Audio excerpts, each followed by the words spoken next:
tic-tac, le Mac d'actu des jeunes bretons. Jusqu'à mi-février, le festival de BD d'Angoulême se réinvente en s'installant dans plus de 40 gares en France, dont celle de Rennes où nous nous trouvons. Les voyageurs peuvent notamment découvrir cette exposition sur Keigo Shinzo à l'entrée nord de la gare. Dans cette émission, vous découvrirez aussi comment travaille un auteur de BD breton, Pascal Jousselin, à qui l'on doit les aventures d'Imbattable. Enfin, vous ferez la connaissance de Malo, un jeune chanteur carrément virtuose. Allez, pour l'instant, c'est l'heure de l'actu. En bref. Depuis le 1er février, un nouveau protocole sanitaire est mis en place dans les écoles. En maternelle, la classe sera fermée pendant une semaine si un cas est avéré. En primaire et en secondaire, elle fermera si un variant est détecté. Sont désormais obligatoires la distance de 2 mètres entre groupes à la cantine, le port de masque de catégorie 1 et une aération renforcée des locaux. Pour être aérés, ils ont été aérés. Les 33 skippers du Vendée Globe partis depuis novembre dernier des Sables d'Olonne ont commencé à franchir la ligne d'arrivée.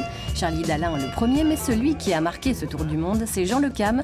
Le héros qui a sauvé Kevin Escoffier est allé au bout du bout en 80 jours.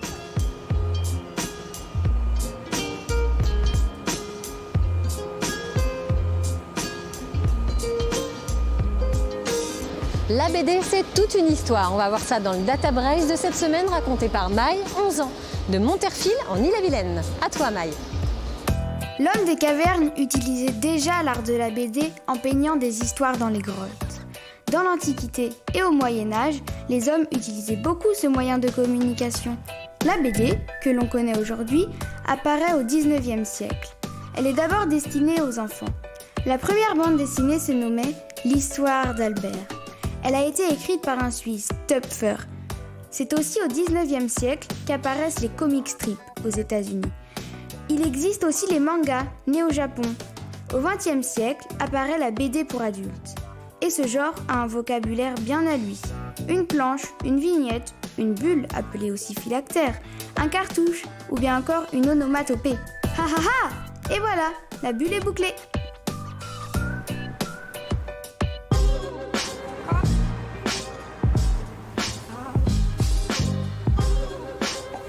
Merci Maï. Faisons maintenant connaissance avec un super-héros de la bande dessinée. Imbattable est une série écrite et dessinée par Pascal Jousselin, qui vit et travaille à Rennes. Thierry Breillet l'a rencontré pour essayer de percer les mystères de sa logique narrative originale. C'est les aventures d'un super-héros du quotidien, qui vit dans un petit lotissement, qui va chercher son pain et qui va au marché, mais qui peut aussi sauver la ville des savants fous. Et il a une particularité, ce super-héros, c'est qu'il a un pouvoir qui est lié à la bande dessinée. Imbattable, c'est son nom et on ne lui en connaît pas d'autre, est né en 2013 dans les pages de Spirou. Il ne vole pas, ne lance pas de rayons laser et n'entortille personne dans une toile d'araignée. Il cherche et trouve la solution au problème dans les autres cases. Un vertigineux travail d'anticipation pour l'auteur qui se joue des codes narratifs de la BD. Imbattable voit ce que le lecteur voit. Lorsqu'il penche la tête, il va voir le futur, et lorsqu'il lève la tête, il va voir le passé. Donc, c'est vrai qu'à partir d'un moment où un personnage peut passer d'une case à l'autre, il va avoir le pouvoir de jouer sur le temps et sur l'espace aussi.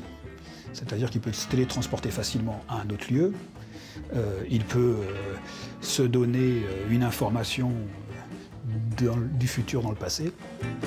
Imbattable passe ainsi sa vie à sauver Minouche ou à lutter contre les savants fous, le plaisantin ou les projets du maire, aidé en cela par ses amis aux super pouvoirs tout aussi décalés, comme Toudi qui se joue de la perspective ou Pépé Cochonnet, le bouliste aux mots frappants. Et quelque part dans Rennes, il existe un lecteur très averti d'Imbattable, tellement ressemblant qu'on se demande si ce n'est pas le vrai. Il faut lire la bande dessinée de façon linéaire, mais c'est impossible de résister au coup d'Imbattable et de passer de case en case. Donc ça suppose une deuxième lecture. Et page 8, quand il lance l'encre du bateau, ben ça me fait vraiment marrer avec le « Oh, la mouette !» Direction Combourg à présent, où certains sons apparaissent plus mélodieux que le cri d'une mouette. La voix que vous allez entendre est celle d'un enfant de 11 ans. Malo a un don pour le chant. Et là, vous allez faire « Waouh !»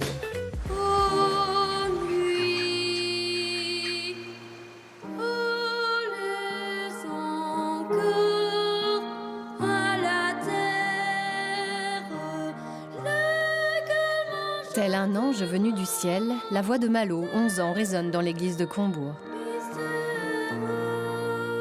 Entré à 7 ans dans le cœur des petits chanteurs, le jeune garçon, pour vous rassurer, n'écoute pas que des chants sacrés. Quand j'étais petit, j'écoutais beaucoup Louane. Voilà, et aussi des Disney, j'écoutais beaucoup. Quand je chante dans la chorale, je fais ma passion. En fait, je travaille pas forcément, mais juste je chante tout le temps. Pour moi, c'était un futur soliste dès le début. Mais là, il est en train de perdre ses aigus petit à petit. Donc, on va vite le rebasculer dans quelques mois en alto, jusqu'à la mue, pour qu'il force pas trop sa voix. Là, on est sur les derniers solos, je pense, en aigu, en soprane. Je ne m'enfuis pas, je vole. Mon chef de chœur m'a beaucoup entraîné pour faire passer des émotions, pour raconter une histoire. Sans fumée, sans alcool. En fait, j'imagine comme si c'était moi que je partais. C'est comme si c'était mon histoire. Je vole.